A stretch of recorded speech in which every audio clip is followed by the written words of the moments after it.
and welcome to the broadcast. We begin tonight with Randall Hagar, who is the Government Affairs Director for the California Psychiatric Association. Welcome to the program. Thank you, sir. Welcome. I have fallen into this issue. You have been dedicated to it.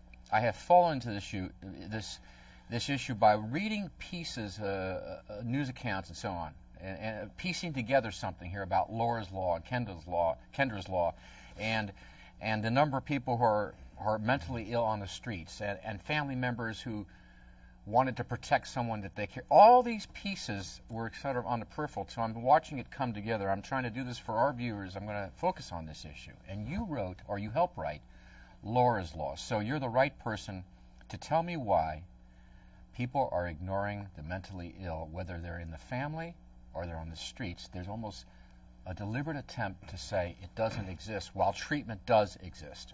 Explain that. Okay. Well, I think rather than the word ignore, I would use neglect, because there's a different connotation. The fact is that our mental health system, going back as far as I can remember, has always chosen to deal with those people who are the easiest to treat. And so that people who can ask for services, who can line up, knock at the door, can usually get some sort of service.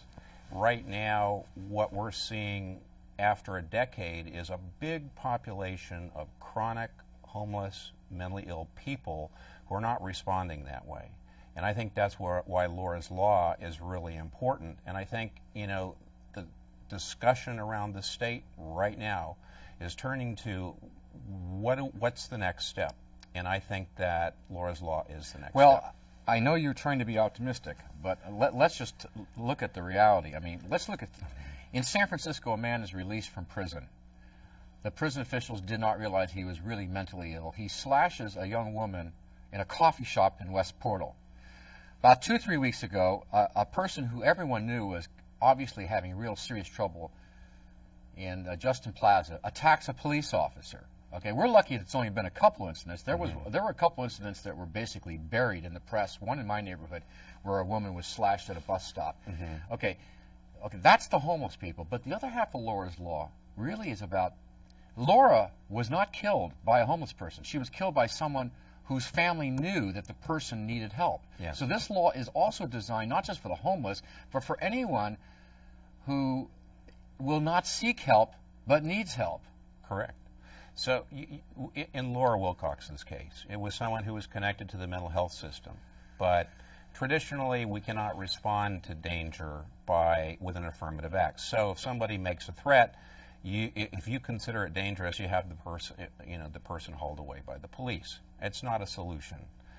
Right now, if you use Laura's Law, you'd have a history with Scott Thorpe, who did shoot Laura, where you could demonstrate that he had things in his medical charts that said, this is a dangerous person. He's made threats. Laura's Law was meant to deal with people who make threats or who use overt acts of violence and threaten great bodily harm. So he could have been identified, referred, investigated. The court could have ordered the treatment.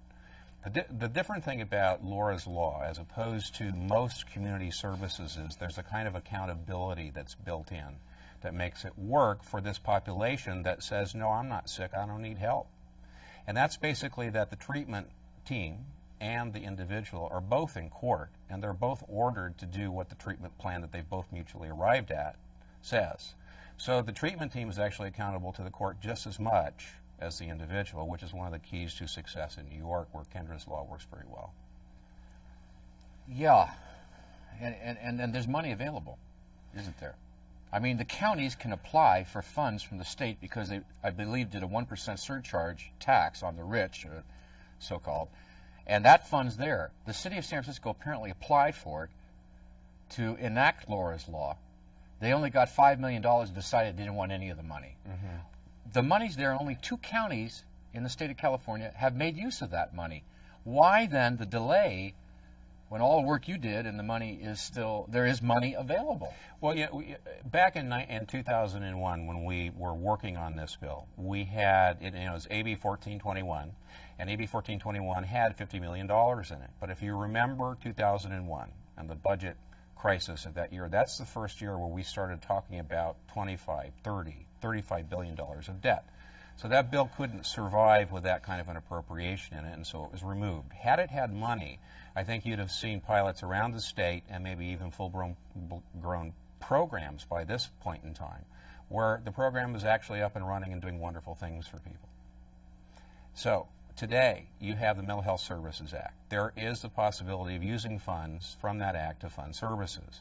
The act says that you cannot discriminate based on legal status, so that somebody who is court-ordered into treatment for whatever reason, coming from a behavioral court, from a Laura's Law program, conservatorship, whatever, involuntary legal status, can have access to those services.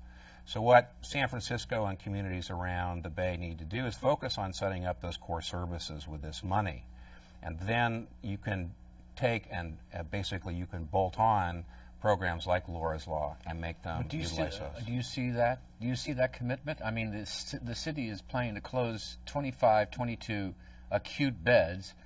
There's a total of about 110 beds have been closed in the last 10 years. There's Willie Brown has said he thinks that more than 1/3 of the people on the street are in trouble in this way and deserve and need this help, but no one's acting. Are they waiting for a horrifying murder or attack to occur? What's going to get people to move when the treatment's there and the money, some of the money is there? Certainly the need is there. Certainly preventable tragedies have played a part in this. And if you make it clear that they're a preventable tragedy, it helps up the ante so that political will somehow materializes. The fact is that these kinds of programs can materialize without extra funding. You can simply cost shift. For instance, you have very expensive inpatient beds in acute psychiatric settings. Like at General Hospital. That's correct. You also have things called IMDs, Institutes for Mental Disease, which are basically locked skilled nursing facilities where people who are gravely disabled go. And I think that would be something like Laguna Honda. Yes. And then you have... Well, that's not the purpose of Laguna Honda. No, many of us have fought that's what they're doing. Okay, but for the elderly. But there's that class of treatment. Then you have the jail psychiatric services. You could use Laura's Law with the clients from any of those, take them out of those settings or release them from those settings, treat them more comprehensively, more humanely, at less cost in the community. Where? In the community. Meaning community centers? Well, the concept behind Laura's Law is that it's not an institution-based treatment. It's a community-based treatment. What does that mean? And what it means is you currently have, for instance, in San Francisco, I think it's called citywide case management services. Those services are now providing services to people. Some of the people that are the target population for Laura's Law are people who've been in and out of the jail, in and out of San Francisco General Hospital, have been arrested, convicted, and that cycle goes on over and over again. Those people have been in touch with case-wide management services. On a voluntary basis. On a voluntary basis, but it doesn't stick. And that's the thing about Laura's Law, is it helps it stick long enough for a person to achieve some sort of stability. And then, once they're stable, they can move on to other kinds of programs. Okay, we're getting near that time where I knew we were going to. So we have three things to cover. First of all, people have to understand that there's a regiment to enact court-imposed treatment with lots of protections that you wrote. So no group of family members can say, Johnny's sick, he needs to be treated and incarcerated, so let's all gang up and tell the courts that that's the way. We've seen terrible behavior from him and we think he should be put away. I mean, that's where the ACLU protects the rights of individuals not to be intimidated and certainly not incarcerated by a law like this. Yeah, well, the beauty of Laura's Law is that there is judicial review. This is not treatment people saying you need to be treated, we're going to take you in for treatment, tough if you don't like it. It's not majority rule. It's not majority rule. It requires that there's criteria, and those criteria are reviewed first by a clinician to see if you qualify. If you do, then your case is presented to the court. The court has to find by laws of evidence that in fact you meet the criteria. And it has to be a mental health official that goes to court, not a family member. Yes, it has to be the actual person who clinically interviews the individual, and they're examined by the judge. So they have to show up and they're accountable for what it is that they're saying. For those out there that have heard about it, that watched the Chronicle reprimand the mayor for not enacting this, let's go to the final last minute to what happened in New York with Kendra's law and the tremendous success this approach has had. Yes, I think, you know, in terms of what we can learn from Kendra's law in New York, for California and specifically San Francisco and the Bay Area, is that it reduces homelessness. It reduces the incidence by almost 75%. So, 7 out of 10 people stick with housing. 100% of the people are compliant with medications. You've got reductions in arrests. You've got reductions in going to jail. And there's a whole bunch of other things. Because these drugs are effective that we've developed, in your opinion. That's what makes this happen. It's more than that. Okay. It's comprehensive integrated treatment. It's not just drugs. Which is, can start with medications, but certainly medications is part of it. You have someone who's there for that person and who has daily contact, and it's called assertive community treatment, and you provide 24/7 whatever it takes. So that's a myth that it's just simply you take a pill and all of a sudden you become a worker and you have a family and kids and dogs and cats and all that. Yeah. This requires all the intense array of services. Let me ask you this last question. Are we talking just a few people in New York? Was it a significant number of people? We're talking 5,000. 5,000 people in New York City have benefited. And you said the percent success has been as much as 60 or 70%? It's higher than 70% as far as the homelessness goes. Reduction of violence is up to 80% reduction. Just recently an article, the mayor's own Project Connect director, who has been a guest on this program, admitted there are so many people on the streets right now that need this kind of treatment. The mayor says he's committed to it. Again, we're back to the same question. Why, if everyone knows that there's a problem there and there are solutions that have worked in New York, why aren't we doing that?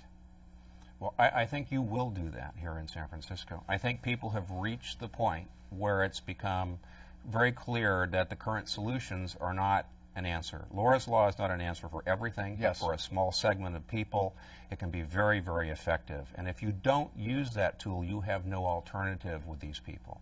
It's simply a way to reach people who cannot be reached any other way. But according to the mayor's Project Connect coordinator, according to Willie Brown, the former mayor, according to the mayor currently, and down the list, I think it's a far larger number than just maybe 10%.